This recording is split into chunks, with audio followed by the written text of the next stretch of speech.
হ্যাঁ, ফাইলগুলো সব আমি রেডি করে আজকে রাতে মেল করে দিচ্ছি, তুমি একটু চেক করে নিও। ও মাই গড, মায়া কি করছে এটা? হ্যাঁ, আমি কি করব? বললা কি হয়েছে? কি হয়েছে? তোমার কুলাঙ্গার অপদার্থ ভাই আমার মায়াকে নিয়ে পালাই গেছে। কি কি বলতেছে এগুলা? আমি বাবারে কি জবাব দিব? আমার মাথা কাজ করতেছে না।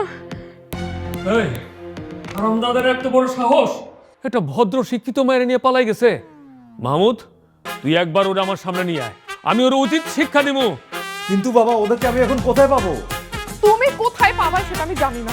তুমি পৃথিবীর যে প্রান্ত থেকে পারো আমার বোনকে খুঁজে নিয়ে আসো, যাও। ঠিক আছে, তুমি শান্ত হও, আমি দেখছি কি করা যায়।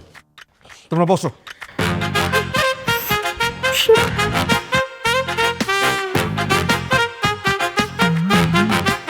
খুঁজা কোনো লাভ নাই, এতক্ষণে ওরা বিয়ে শাদী কইরা সংসার করা শুরু করে দিছে। দুনিয়ার কেউ ওদের আলাদা করতে